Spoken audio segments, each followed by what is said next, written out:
ओम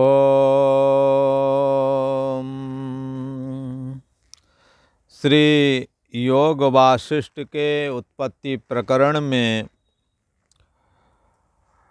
मंत्री बोला, हे राक्षसी, जब तक दृश्य का सद्भाव दृढ़ होता है तब तक दृष्टा नहीं भासता।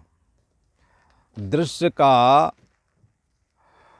जब तक सद्भाव है, अर्थात जब तक देह और जगत ये सत्य है ऐसा लगता है, तब तक देह के अंदर रहने वाला जो जानने वाला है, जो सब कुछ जानता है, आपका होना न होना तक जानता है। आपका बचपना गुजर गया, बचपना का शरीर नहीं है, पर वो जान रहा है। आपको पता है कि कभी बचपना आया था, उस समय आप कहते थे मैं बालक हूँ, पर बालकपन गया पर जानने वाला रहा। जवानी आ गई, जवानी को जान रहे, बुढ़ापा आ गया, बुढ़ापा को जान रहे। इसी प्रकार तथा देहांतर प्राप्त धीरज तत्व न मुह्यते। जैसे बचपना गया मर गया, जवानी आ गई, जवानी मर गई, बुढ़ापा आ गया, इसी प्रकार बुढ़ापा के मरते के साथ शरीर भी जाएगा। तथा देहांतर, देह का अंतर पड़ेगा, देह भी बदलेगा पर तुम नहीं बदलोगे। वो चैतन्य ज्ञान, वो सत्तात्मक ज्ञान बदलता नहीं, दृश्य बदलता है। दृश्य उसके सम्मुख दृश्य था बचपना, जवानी, बुढ़ापा। बुढ़ापा देह लेकर के गया, दे गया वो नहीं गया, देह मरा वो नहीं मरा। इसलिए कबीर ने तो एक बार कहा, एक कोई मर गया, लोगों ने कहा फला आदमी मर गया, कबीर गए, उनका कौन मुआ है, कौन मुआ है, साधु करो बिचारा। अरे कौन मरा है, ये शरीर ही तो गया, पर रहने वाला जानने वाले का मौत होती ही नहीं। जब दूसरा शरीर आएगा तब उसको जानने लगेगा। दृष्टा की दृष्टि का विपरलोप होता ही नहीं, ज्ञान का अंत कभी आता ही नहीं है। ये आत्मा ज्ञान स्वरूप है, परंतु जब तक दृश्य से जुड़ी हुई है, जब देह से जुड़ी होती है तो देह मैं हूँ ऐसा लगता है, देह से जब जुड़ी होती है तो जगत भी सत्य लगता है, अपना शरीर ही सत्य लगता है, पर शरीर को जानने वाला जो ज्ञान मात्र है वो समझ में नहीं आता। यहाँ कहते हैं, हे राक्षसी, जब तक दृश्य का सद्भाव है, जब तक दृश्य में तुम्हारी दृष्टि टिकी हुई है, तब तक जानने वाला ये दृष्टा जो आपके शरीर को, मन को, इंद्रियों को, बुद्धि को भी जो जानता है, वो जानने वाला ज्ञान मात्र है। वो ज्ञान मात्र में मैं बुद्धि ही रखना संपूर्ण शास्त्रों का अभिप्राय है। जो जानने वाला है वो ही तुम्हारी असली मैं है। इसलिए संत ध्यान कराते हैं, कहते हैं, देखो देखो देखने वाले को देखो। जो देख रहा है उस देखने वाले को देखो। कौन देख रहा है? शरीर को इंद्रियां देख रही हैं, इंद्रियों को मन देख रहा है, मन को बुद्धि देख रही है। और बुद्धि, यो बुद्धि परतस्तु सा, बुद्धि से परे क्या है? उस चैतन्य सत्ता को जानो। मंत्री कह रहा है, राक्षसी, जब तक देह और जगत, मन, इंद्रिय आदि जो दृश्य हैं, जब तक इनमें मैं बुद्धि किए हुए है, अर्थात ये जब तक सत्य लगते हैं, इनमें जब तक मैं बुद्धि किए हुए है साधक, तब तक जानना वाला, सबसे लास्ट का जानने वाला, यो बुद्धि परतस्तु सा, जो बुद्धि से भी परे है, वो जो दृष्टा है, बुद्धि से परे वाला ज्ञान मात्र दृष्टा, वो तब तक भाषित नहीं होता। जैसे जो आभूषण, कुंडल, नथनी, झुमका आदि पहनता है, उसको आभूषण नहीं, वो सोना नहीं दिखता है, आभूषण दिखता है। जब तक आभूषण में बुद्धि टिकी रहती है तब तक उसे सुवर्ण नहीं दिखता, परंतु जब वही जौहरी के पास में, सुनार के पास जाता है और कहता है ये हम कुंडल लेके आए हैं, ये तो हमारा जो है हमने बेचना है, तब वो कहता है कि कुंडल इतना का, इतने ग्राम का है, ऐसा नहीं बोलता, बल्कि तुम्हारा सोना इतना है। उसके अंदर आभूषण बुद्धि, कुंडल बुद्धि, नथुनी, अथवा झुमका आदि की बुद्धि नहीं है, उसके अंदर तो सुवर्ण की बुद्धि है। इसलिए जब सुवर्ण में बुद्धि होती है तब आभूषण खो जाता है।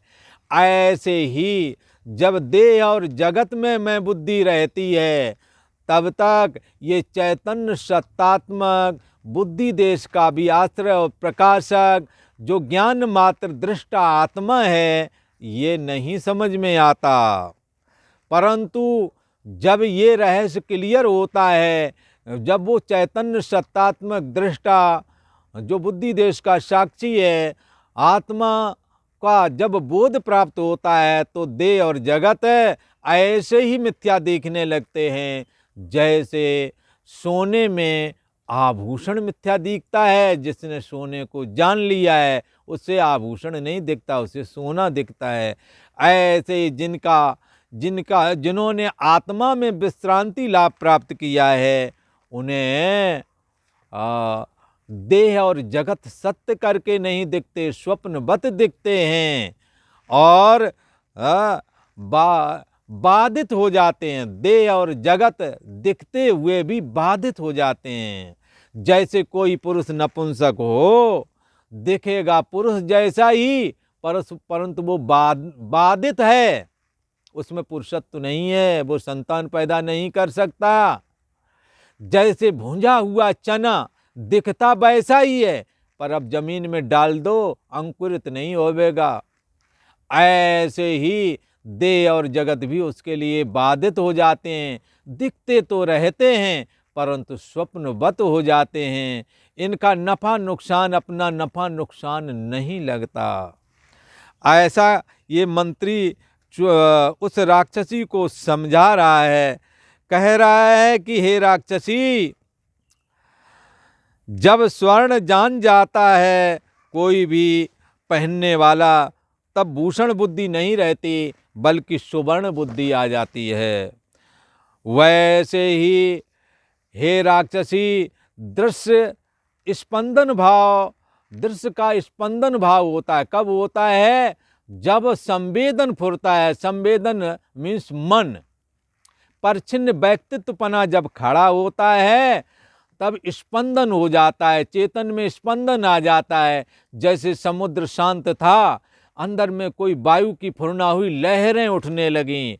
ऐसे ही जब दृश्य का स्पंद भाव, जब तक दृश्य का स्पंद भाव होता है तब तक दृष्टा नहीं भाषित होता।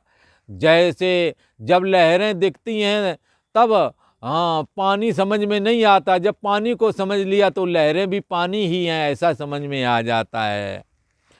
ऐसे ही राक्षसी, जब आत्मज्ञान होता है तब केवल ब्रह्म सत्ता ही निर्मल सतरूप होकर के भाषित होती है। देह और जगत असत हो जाते हैं, मिथ्या हो जाते हैं, दिखते हैं पर उनका वजूद नहीं रहता। जैसे स्वप्ने का जगत है ऐसा दिखने लगता है। और अर्थात मन और इंद्रियों के अविषय से असत रूप कहते हैं। मन और इंद्रियां तथा इनसे दिखने वाला जगत, इनकी सत्ता खत्म हो जाती है। जैसे जब सोना को जान लिया तो आभूषण की सत्यता खत्म हो गई, आभूषण नहीं सोना ही है। ऐसे ही इस चैतन्य सत्ता को जब जान लिया तो देह और जगत मिथ्या दिखने लगता है।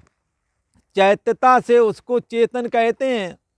उस बुद्धि देश का जो साक्षी चैतन्य सत्ता है उसमें अहम पद नहीं है, परंतु ज्यों ही कर्मों के अनुसार ईश्वर प्रेरित करता है और मैं हूँ लगने लगता है तो ही फुरना हो गई।